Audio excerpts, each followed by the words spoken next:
Hello everyone, good morning. আমি পায়েল। আমার নতুন একটি ব্লগে আপনাদের অনেক স্বাগত। এখন সকাল ওই 8টার মতো বাজে। ঘুম থেকে উঠেই যেটা প্রথম আমার নজরে এলো এই শালিক পাখিটা। কি মিষ্টি না! রোজই সকাল আর বিকেলে একবার করে আসবি, এসে কি খুঁটে খুঁটে খাবে জানলা থেকে। তবে জানলাটা যদি এখন খুলি তবেই ফুরুত, তাই একটু পরেই খুলবো জানলাটা। পাশের জানলাটায় চলুন, দেখুন এখানেও কি সুন্দর রোদ এসছে না। সারাদিনটাই জানেন আমাদের ফ্ল্যাটে ভীষণ সুন্দর রোদ আলো খেলে, দক্ষিণ পূর্ব খোলা, সেই জন্য। চলুন বাইরে বসার ঘরটার জানলায় যাই। এই যে ছোট তুলসী গাছটা দেখছেন, এইটা আমার কিছুদিন আগেই লাগানো, আস্তে আস্তে বাড়ছে। চলুন জানলাটা খুলে একটু বাইরেটা দেখি। কলকাতার গাছপালা কমে গেলেও জানেন আমাদের এই বাড়ির চারপাশটা এখনো অনেক সবুজ। পাশের বাড়ির কাকু দেখুন আবার পেঁপে পাড়ছে।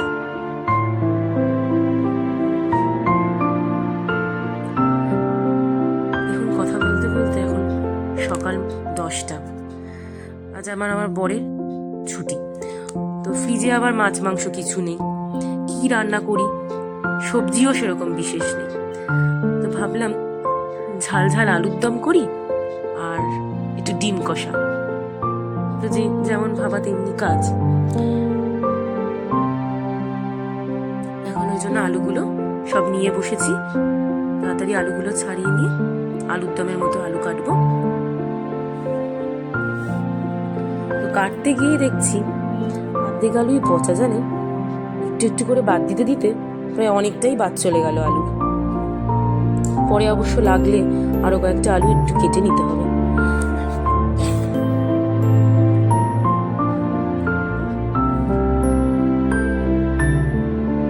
বড় আলুগুলো 2 টুকরো করবো, ছোট আলুগুলো আর 2 টুকরো করছি না।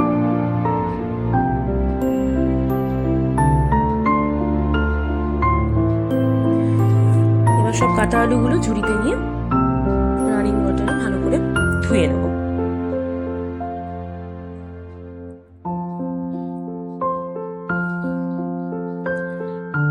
এবার ধুয়ে জলটা ঝারিয়ে এবার রেখে দেবো। দেওয়ার পর বাকি যে জিনিসপত্রগুলো আছে সেগুলো একটু কাটাকুটি করি। চলুন আজকে ভাবছি আর রান্নায় আলুর দমটা একটু কষা কষা তো করবো, ওই জন্য আর টমেটো পেঁয়াজ গোটা দেবো না, একটু পেস্ট করে দেবো, তাহলে না স্বাদটা একটু ভালো হয়। এমনি রোজকার আলুর দমে সবসময় তো এই পেস্ট দেওয়া হয় না, খুব একটা রসুনও ব্যবহার করি না, আমি সাদামাটা করেই করি। কিন্তু আজকে যখন করবই তো ভালো করেই করি।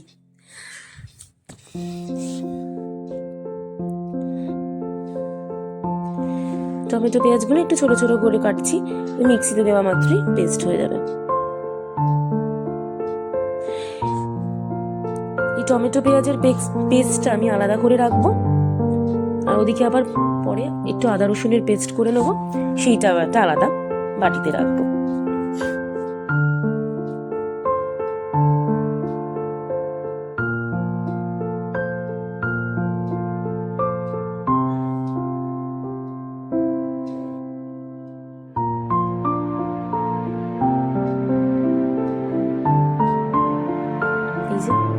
সুন্দর আমাদের পেস্ট রেডি। এবার আমি একটু আদাটা ছাড়িয়ে নেবো, একটু ছোট ছোট পিস করে দিয়ে মিক্সিতে দিয়ে দেবো। আমি একদমই আদা রসুনের যে বাইরে রেডিমেড পেস্টটা পাওয়া যায় না, ওইটা ইউজ করি না। আমি একদম গোটা আদা রসুন এটাই ব্যবহার করা পক্ষপাতী।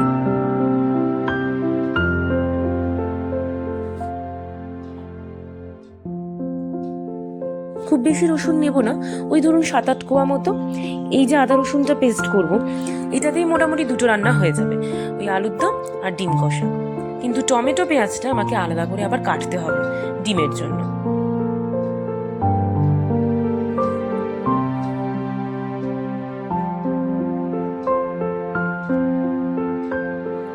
একটু বড় করে তরকারি বানিয়ে রাখলে এমনিতে রাতেও সুবিধা হয়, শীতের রাতে আর আলাদা করে কিছু রান্না করতে ইচ্ছা করে না।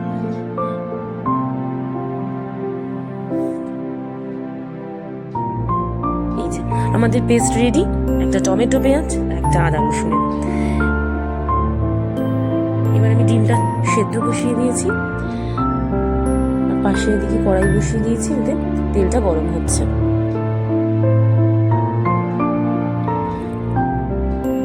তেলটা গরম হয়ে গেলেই আমি এর মধ্যে আলুগুলো সব দিয়ে দেবো।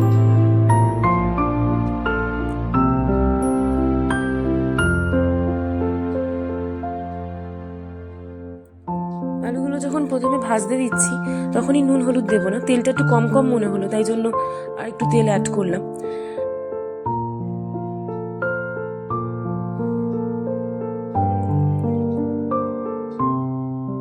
দেখুন আলুগুলো একটু লাল লাল মতো হয়ে গেছে। ওদিকে আমার ডিমটাও ফুটছে।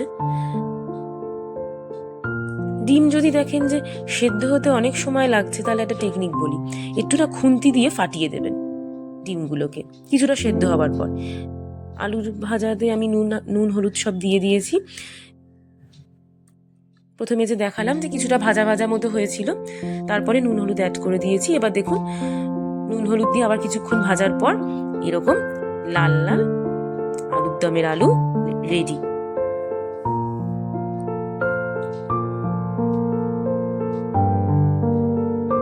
এইবার তেলে আমি ওই টমেটো পেঁয়াজের পেস্ট আর আদা রসুনের যতটা দরকার ততটাই দেব। খুব বেশি যদি আদা হয়ে যায় না, তাহলে না আলুর দমটা তেতো তেতো হয়ে যাবে।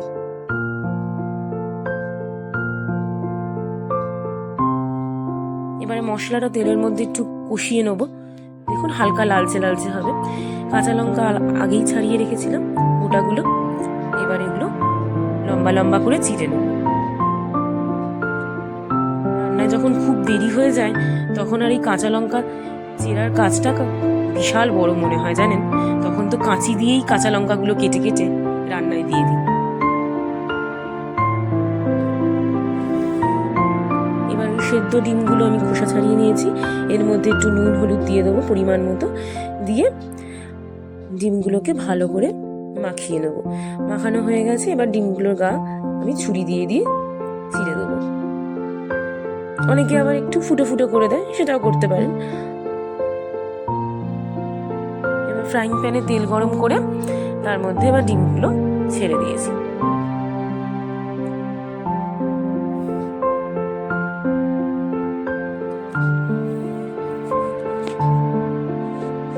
এইবারে তেলে ভালো করে একটু ভাজা হোক ডিমগুলো, তবে একটু লালচে লালচে হবে। এদিকে মশলাটার মধ্যে কাঁচা লঙ্কা দিয়ে দিয়েছি, কোনো শুকনো লঙ্কা ইউজ করি না আমি, সবটাই কাঁচা লঙ্কায় রান্না। ওদিকে আবার দেখুন ডিম ভাজাটা তোলা হয়ে গেছে, আমি এর মধ্যে পেঁয়াজ টমেটো কাঁচা লঙ্কা দিয়ে ফ্রাইং প্যানে ডিম কষার জন্য আলাদা করে ভাজছি। একটু ক্যাপসিকামও অ্যাড করে দিয়েছি।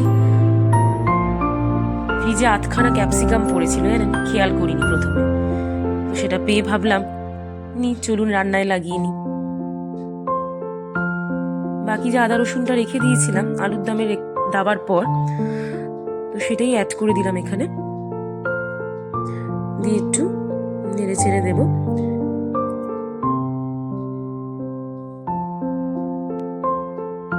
দিয়ে এবার একটু জল অ্যাড করব, মশলাটা কষে গেছিল। আপনারা যারা একটু বেশি তেল খান তাহলে তারা একটু তেল অ্যাড করতে পারেন, আমি অতটা তেল খাই না বলে একটু কম তেলেই রান্না করি। এবার ভাজা আলুগুলো ওই মশলাটার মধ্যে দিয়ে দেবো, যেটা আলুর দমের মশলা আমি রেডি করছিলাম। এবার ভালো করে মশলাটা ভেতরে ঢুকুক, আর এদিকে ডিম কষার মশলার মধ্যে ডিমগুলো।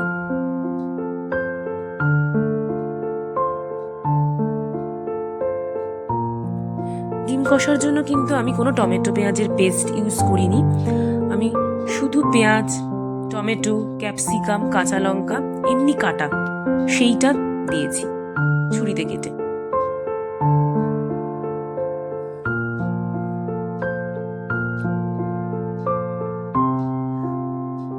একটু সামান্য সামান্য করে জল অ্যাড করছি, অনেকটা জল একবারে দেব না, যাতে এই টমেটো আর পেঁয়াজটা একটু হালকা গলে গলে যায়, তাহলে এই ফ্লেভারটা আসবে। যেহেতু এখানে পেস্টটা দিইনি, অল্প অল্প করে জল দিচ্ছি, দেখুন অল্প অল্প করে জল দিচ্ছি, একটু চাপা চাপা দিয়ে রেখে দিতে হবে। পরিমাণ মতো নুনটা দেবো, কারণ জল দিলে অনেক সময় নুন দিতে না পারা গেলে তো স্বাদটা হয় না। চিনিও দেবো দেবো দুটো রান্নায় অল্প করে, কেন স্বাদের জন্য আমি একটুখানি করে চিনি দিই। ডিম কষায় একটু ধনেপাতা দেবো, কিন্তু আলুর দমে ধনেপাতা দেবো না, একটু লাস্টে গরম মশলা দিয়ে দেবো।